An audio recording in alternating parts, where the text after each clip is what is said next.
It used to be that a growing economy, the GDP going up, meant that you saw your wages go up with it too, that your living standard went up with it too, that you could demand for higher pay. The wages have been stagnant since de-industrialization of the 80s. Yet housing costs have gone up by at least 50%, as have costs of education and other things. So in reality, that means the living standard's actually gone down, despite what they told us about the free trade making everyone better off. What it really did was just take away all our jobs and leave us with shit like Walmart. It used to be that a high school diploma would get you a good union job, and that a college degree would get you an even better paying job. So either way, you at least had a decent living. You were guaranteed that by virtue of being an American, essentially, or Canadian, or wherever you're from. It used to be that these jobs had social spaces so that people could meet each other. You hear stories of older folk talking about how they met friends and even spouses and stuff at their workplaces. Well, I mean, my parents met at where they used to work before I was born.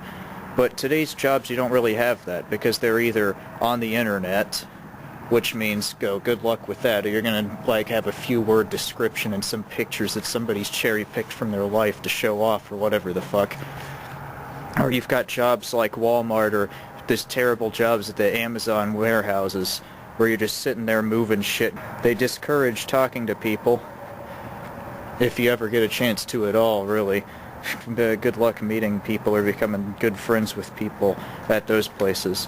And that's not to say it's impossible, but it's certainly a lot worse nowadays. But it used to be that people could meet each other not only at work, but also that there were other social events that are now far less common with the way today's society is structured.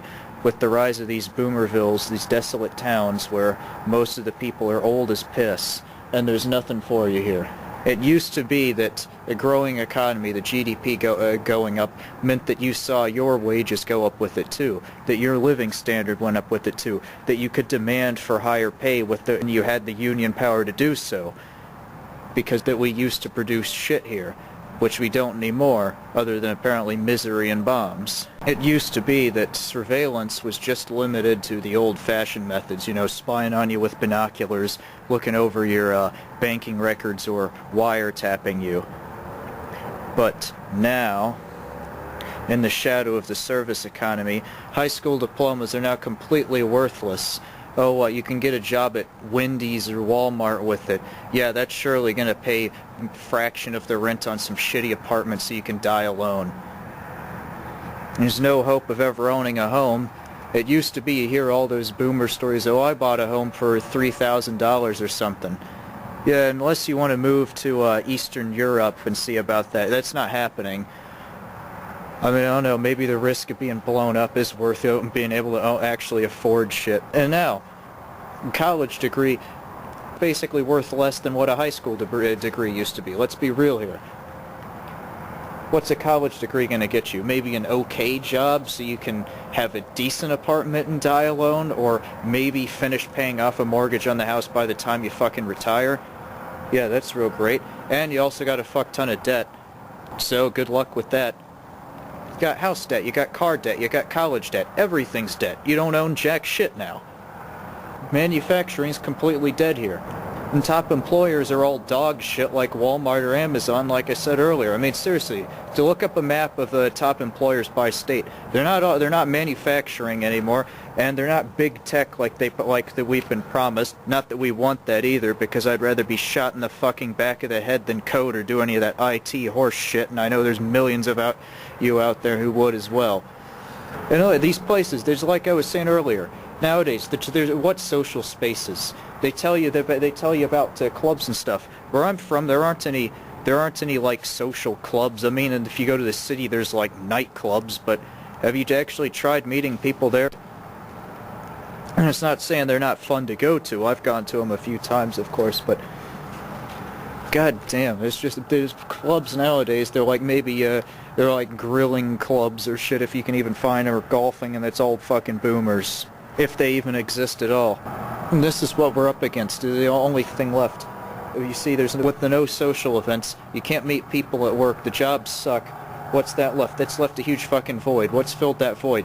This dog shit social media and dating apps which collect your information and spy on you, on top of the fact that these dating apps are basically rigged against men. It's basically playing the love lottery. These apps are like 70-80% men.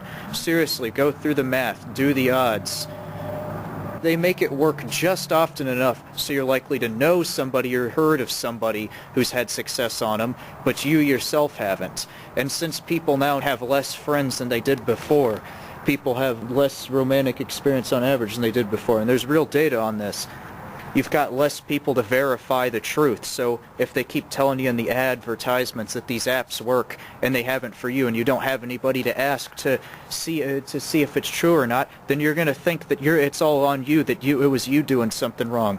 But it never was. Everybody else is having the same problem, and nobody's gotten together to talk about it. Nobody's gotten together to realize what's going on, how we're all being fucked. And you see, with the economy, they've told us, they keep telling us, the free trade will make everybody better. Embrace the service economy. Oh yeah, that's a real great economy that produces jack fucking shit except apps that put mustaches on dogs or equally useless horse shit, or stuff that actually actively makes our lives worse by collecting our data, spying on us, making us less free, because a surveilled population is a controlled one. That's where we're heading.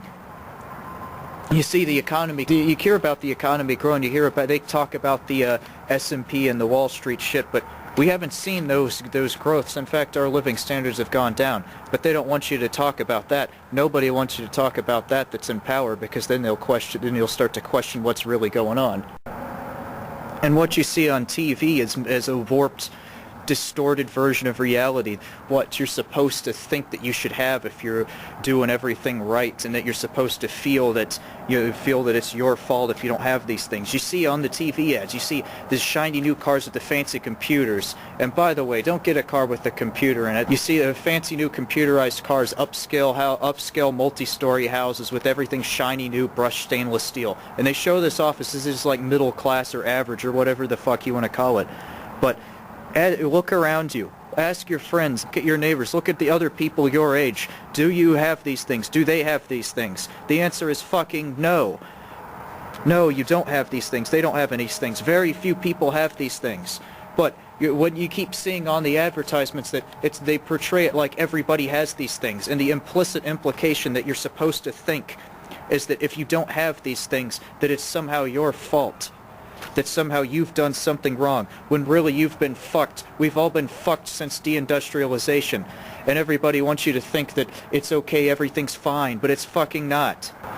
And they get this fucking free trade. All it did was fucked our manufacturing. Those goodbye union jobs. You've seen unionization decline, because why? The jobs are fucking shit. Massive propaganda against unions. I mean, what the fuck is going on? How the fuck is this better? Really, ask yourself, how in what way is this better? What, because you have, shiny fucking cell phone? No, that's horse shit. And you know it's horse shit. Deep down, you all know it's horse shit. With the loss of manufacturing, all that's happened is we've gotten poorer, we've gotten more miserable, we've gotten more isolated, we've lost more power. Our countries have gone into further decline. Power has been consolidated at the hands of Wall Street and Silicon Valley, especially Silicon Valley going into the future. And you see, nowadays, surveillance is massively expanded. Every camera that's plugged in, every microphone that's plugged in, they can spy on you. They do spy on you. They can even identify people with the accelerometers in your phone, because they can determine what your gait is based on the specific patterns in the accelerometer, and determine who you are just based off of that. They don't even need your microphone or camera. Everything, everywhere, every piece of tech, microphone and camera is spying on you. How many of you have heard stories of people talking about something they wanted to buy in the car, and then all of a sudden they get an ad for that specific thing on their phone? It's not coincidence. They're slowly amping up the frequency of how often this happens, because they don't want you to think that they're actively listening all the time. Oh, but they are. Maybe not people, but AI, robots, a giant algorithm, whatever the fuck, machines collecting your data 24/7 from every piece of tech plugged in they can get their hands on. Yeah, they're listening. They know. Now going into the future, all of these things are going to become worse. automation and AI is going to continue to take over more work. At first, we're already seeing it, the prevalence of the gig economy increasing, because you won't see the real unemployment reflected in the numbers, because the gig economy will soak up a lot of those lost jobs for some time. And of course, these gig economy jobs are completely unstable. You don't have any guarantee of a steady wage. This company takes a cut of everything you're doing just for providing some stupid digital bullshit app. And of course, they're tracking you the whole time too. They always are. And then all the liabilities on you. Your car breaks down, now it's on you. Gas, it's on you. Wear and tear in your car, it's on you now. All the business expenses are on you, except for running a few stupid servers and distributing some nothing app. Eventually, the unemployment will get too high that eventually the gig economy won't be able to soak all of this up. If that's when you'll see UBI be pushed by the public, because the politicians will say, some of like the Andrew Yang types, that UBI will fix everything. It's not the good idea that it seems. We know exactly what's going to happen with this. They're going to pass the UBI, and it may even provide decent living for most people for some time. The problem is that what's going to happen? Inflation. You think the government's ever going to pass any legislation to increase the UBI that you get as inflation erodes it away? No, they won't. We've seen this with a bunch of government programs like education budgets. They just let inflation do all the work. They don't got to pass jack shit and laws to take away funding. It already is slowly being eroded away by inflation. And with 90% of the people unemployed, the only jobs left are going to be in IT and other computer coding garbage, which I'd rather be shot in the back of the head than fucking do. And what are you going to do with no jobs? No jobs means no power. You can't go on strike to demand better living conditions because you already don't have a job. Why the hell should the politicians give a shit about you? They can just use the argument, oh, they're just taking up government money, which it will be kind of true. Not that there'll be any other choice in the matter, though. So what, we all just lie down and slowly die? And we'll see the surveillance state that's already being built up, it'll get even worse. This massive de facto surveillance state.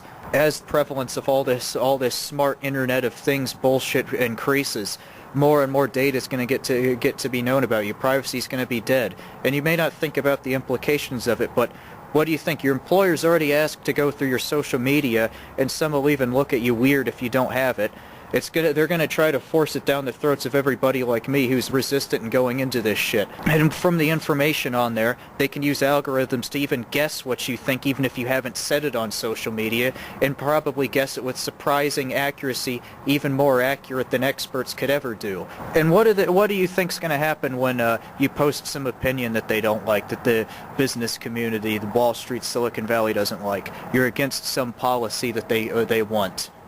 Well, they can all just decide to not hire you if there even are jobs by the point that this happens, or fire you, or basically wall you off out of society, and there won't be anything you can do. It will be this diffuse way of doing it through algorithms, digital selection means, and blocking you out or making certain apps and computer programs run slower. You won't be able to ever prove that there's anything going against you. And that's the best scenario for them, because then these Silicon Valley, Wall Street tycoons, they can take away your life without you even ever being able to prove that that's what they've done to you. And as this all progresses, even the last remnants of social spaces will be destroyed. Loneliness will be even more of an epidemic than it already is. Life expectancy is going to decline. We already are seeing a decline in life expectancy in the U.S., but it's only going to get worse. As people's working conditions deteriorate, people have less free time somehow, because that's what we're seeing. Remember, the automation and the free trade is supposed to make everything better, but Americans are working more hours on average than workers in any other country, including Japan. And that's not to say that the other countries like Canada and shit are doing well either, because they're not. We see life expectancy go down from stress, from overworking, from bad food, from poverty, from the stress of it, from effects of climate change, from the effects of deteriorating housing conditions as people are priced more and more out, housing that they can actually afford, and the loneliness. It will drastically reduce life expectancy.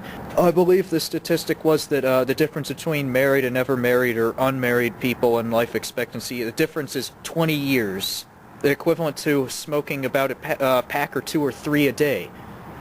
just from loneliness, and that's only if never married. Imagine people like me who have never even been fucking kissed. What do you think that's going to drain on our health? That's probably going to take a good 30 years off of my health.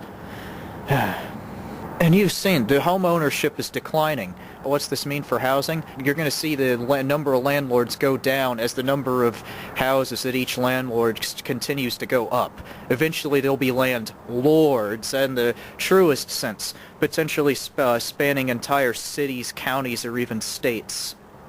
Or if you're in Canada, provinces. And this will all just be portrayed as, oh fine, it's their property right or whatever the fuck. But I implore you to be fucking reasonable. Don't fall for this bullshit. Oh, it's their right. They have a right to make it horrible for everyone else. Well, we decided that people shouldn't have the right to own fucking nukes as individuals, so maybe we should put some more limitations on this. And with these dating apps, with the rise of hookup culture as well, you've seen stable, long-lasting relationships start to disappear. These are going to become a thing of the past entirely. It's only going to be short hookups for some people, nothing for others. Is this the future that you really want? Really ask yourselves, are you okay with just letting things continue deteriorating like this? In the future, millions of people are going to die without even ever knowing what love is. Just sitting there, constantly surveilled, either wasting away on their meager UBI or slaving away in some stupid Amazon warehouse, if those even exist in the future, or punching gibberish code into a computer all day to make more useless apps that spy and collect data off of people.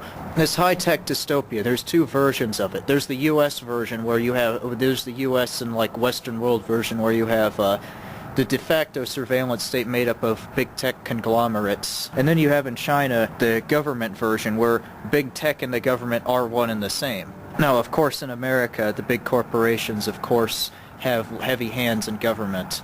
But everybody knows that. The sky is blue, yeah, everybody knows that.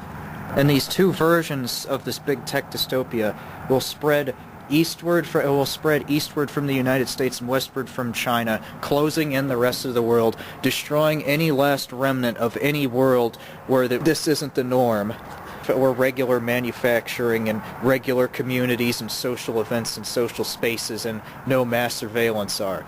That's going to be slowly boxed in from the east on one side, from the west on the other, until nothing is left but these two poles of the world, the US version of the big tech dystopia and the Chinese version in the east. Now, I ask you simply, I know that there may not be much we can do now. Hopefully there will eventually be something we can do. It doesn't seem like it's too late to do something now. But the first steps that you need to do is you need to realize what's going on. Don't believe the stupid Harvard Big Money Institute douchebags when they hold up their fancy graphs and tell you everything's fine, that everything's getting better, that this is the best time to be alive. Because if you've talked to random people, if you've talked to people your age, people who you know in real life, if you've watched how your living standards have fared, if you've watched how the living standards of your friends and family have fared, you know that this is not the case. Don't let them bullshit you. Don't let them use their fancy, big money funded graphs and fancy degrees to fool you. Don't believe the silicuck when they say everything's fine because we have smartphone. Don't believe the silicuck when they praise Elon and say that these people are the fucking future. Remember, every camera that is on can watch you. Every microphone that is on and connected can listen to you. It's not a matter of if they can. We know they can. Unplug any microphone or camera that you are not currently using. And for the love of God, do not use two-factor authentication unless it is absolutely something dire like your bank account. Don't let them bullshit you. They just want your phone number so they can link whatever fucking account that is, whatever fucking social media or whatever account or email that is, to you in real life. So now they know who you are in real life and they have that linked to whatever profile or email that is. It's not just some vague correlation or something they have on a computer that they know it's probably you. Now they know for sure that it is you. We've noticed, if you go try this right now, go try making a Gmail account. It won't let you make one now unless you enter a phone number. Back when I made mine, that was not even a thing at all, and then they started off making it optional, and now it's fucking required. Seems kinda suspicious, huh? That's how they started off. They tout it as it's gonna make things better, or improved security, or whatever horse shit they give you. Even if it does give you improved security, that's not the reason why they actually rolled it out. Hopefully you realize that now. So they started off as it's all pros, and they make it optional, then they make it less convenient to not have it, then they just flat out make it a requirement to have it. Don't believe the silicucks. In closing, I'd like to say, remember to ask yourself, is Silicon watching? Do you have a camera that can see you? Do you have a microphone plugged in? Have you fallen for the two-factor authentication bullshit? Ask yourself, is Silicon watching? This one's going out for all the other people who are like me, who are FA, forever alone. I ask of you one simple thing. Whenever you meet another FA, treat them as your brother, your sister, your family, no matter what their interests, no matter what their religion, no matter their sex, no matter their color. They are your family. Realize that no matter how bad you have it, it is better to die trying than to try dying. Realize that this culture that threw you away is not human nature. No, it was constructed by people who put profit above your life. Those people want us to be divided, to be individually at fault. But we will resist by standing as one, united as family against them. We will not fight against each other. We will fight against them, against Silicon Valley.